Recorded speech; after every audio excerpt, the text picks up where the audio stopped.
Hello, Two Slips in the Galley fans. We are here rosy-faced after what was a pretty tiring day in the Darwin sun, coming from the winter of New South Wales. A bit of a change-up. So, yeah, struggling a bit, aren't we, lads? Yep. Not struggling as much as the Aussies that we've come to watch, though. That was quite possibly one of the worst days of cricket that we have had in recent history, coupled with a great day for Bangladesh. I thought they were. They come to play. I thought they were phenomenal. Their bowlers came out and executed plans. They didn't really deviate. They just did what they needed to do. Thought they could have been a little bit more adventurous in the first sort of 6-7 overs. The only criticism that you could have of the day that they've had is they probably could have had maybe a slightly more attacking fields in that certainly the first hour. Yeah, they were definitely bowling very straight to Head and Weatherall to dry up the runs quite a bit, and I thought maybe if you're just a little bit wider, you could, they got about 15 or so runs just working off their hips, which I thought was a bit of a waste, but hard to argue when we're all out for 198 and then they're one for 96 in reply. So, been a fantastic day. Mahmood with the sixfer. Great day for him. I thought Ebadot Hussain, funny enough, he was the best of the bowlers. Chowdhury, I thought was the best of the bowlers. He bowled really well. Taskin, good pace. He gets through it a clip, doesn't he? Really hurried some of it up. Taskin, I thought was great as well. We've had a bit of a rap on Taskin for a couple of years now, haven't we, really? We've spoken about him in relatively glowing terms in the past, and he showed why today. Yeah, I thought, Bangladesh were great. They were faultless, came out with the bat and really just, as so it happens so often with Australian collapses that we end up turning a lively wicket into a runway when we come out to bowl. So there's all to play for. I thought, I think you said it best. They were a half a yard too short. Yeah. The whole bowling didn't really put a great deal of pressure on. Just one of those days where it's like, oh, that looks good because it went past the edge, but I thought Stark was. You're not going to nick it at that length. Stark was pretty good with the new rock, but again, it was just that little bit too short, and they weren't trying to fend at it. They were quite happy getting out of the way and leaving it and dropping their hands to it. Whereas, in the past when Stark's bowling that length to someone like a Zach Crawley or a Duckett, they're trying to feel bat on ball. I thought the Bangladeshis were incredibly disciplined and just like, no, that's a get-out shot. And I think they come with a very specific game plan. They've obviously done some homework. Very clearly did some homework on a couple of our batters for sure. Yeah, I thought their plans to Marnus were very obvious. We've seen for a while that he likes to feel bat on ball and will nick off regularly on that sort of fifth, sixth stump line, and that's exactly what happened. And you could see the bowlers dragging him across.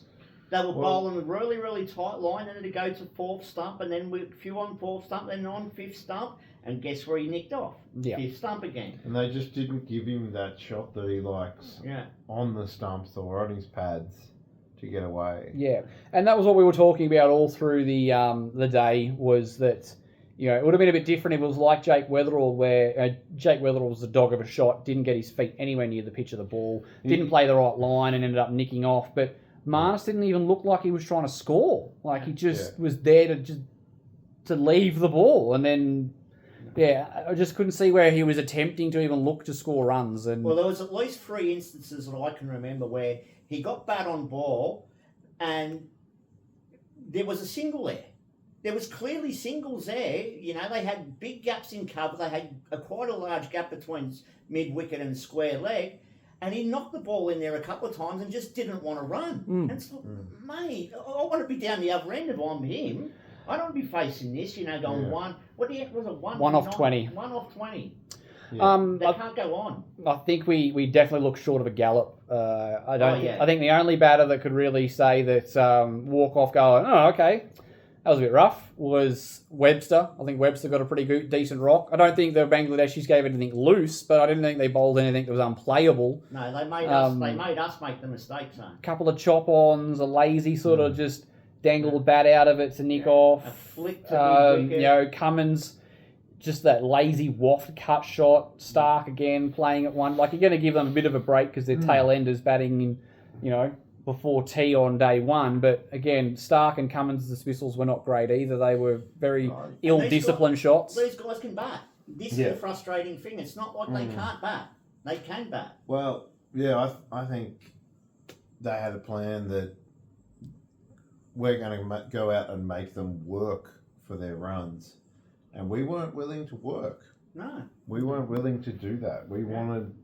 The only person like, who was prepared to absorb a bit of pressure today was Steve Smith. yeah, And as usual, luckily, I personally thought he was out on that review. Well, he thinks he nicked that he's not sure, yeah. He said in the interview that he thinks he nicked it. Yeah, but technology had his back that day. So you win some, you lose some. Look, to me, that looked like a run off the edge of the bat. And what was he on at the time? 4, 5. He wasn't very many.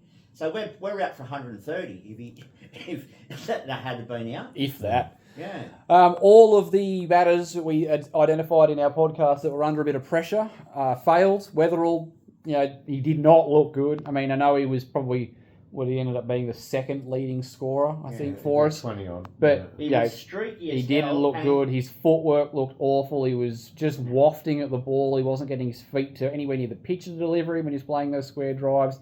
Yeah, didn't look good. Marnus, I think Marnus is cooked. Honestly, I think we've gone down this path before. We've identified a number of times that Marnus gets bogged down, he can't rotate the strike.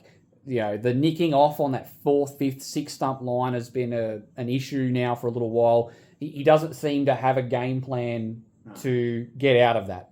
No. So I think he'll probably play the next test because they won't change the squad. But I think he's cooked. I think Marnus is done. It's just these are, he might end up scoring some runs against an ill-disciplined attack, but I don't think that he's fixed the problems that he's had. No. So if you don't bowl to that plan, Marnus may punish you. But it's not like Steve Smith when they're doing something to get Smith out and he just figures out ways around it. Or, he goes, okay, I can't do that. I need to do something else. I think he's cooked. I would love to see McSweeney brought in for the next test. And Green, I thought Green looked great. I think it looked very positive. And then goes and does something really just dumb to get out. On the stroke of On the lunch. stroke of lunch too. Yeah. Just... It wasn't a good... It was... He was assertive. He played really nice drives. He played in the V. He attacked the short ball. He was punchy. And then... Found a way to get out. Just a lazy clip to mid-wicket. So, yeah. All of them are going to have a lot to play for. That's 1 innings down, 3 to go. It's just attention to detail, isn't it? Yeah. He must be in the nets going, oh yeah, I flicked that in the air, but that's no one there to catch it. That's okay because it was probably going into the gap. You can't be flicking the ball in the air. Yeah. Not at test level. You have to have that security of playing that one along the ground. And there was absolutely no reason for him to be playing that sort of shot anyway. Yeah, just coming up to lunch. Just get through to lunch and rebuild. Anyways, we've got a lot to play for. We're going to need, I reckon, probably 3 wickets in the first hour to keep ourselves in the game. They need to dig deep. Bangladesh, fantastic, brilliant day of cricket. Good on almost. Full credit to Bangladesh. We can sit here and bitch about the Australians as much as we want. Bangladesh is probably one of the better days of Test cricket that they've had in their history. They came out with a plan and they executed. All of their bowling unit executed what they needed to do. It was a special day, and their batters came out and played really disciplined. Mohamed Park was phenomenal when he came out. He was he really he basically took the game away from us because at one stage he's 35 or 42 balls. Yeah, it was a really really sharp little knock. Great day for Bangladesh. They should be very proud, and hopefully we come back and we take 3 or 4 for not many in the first session and get ourselves back into the game. So we'll be there roasting in the Darwin heat tomorrow. So more sunscreen. More sunscreen for us. So hopefully it'll be a better day for Australian fans. So we'll keep you apprised of our day's exploits tomorrow after the inning, or after the day. So stay tuned for that. But until next time, bye for now, guys. Over. Hey, back.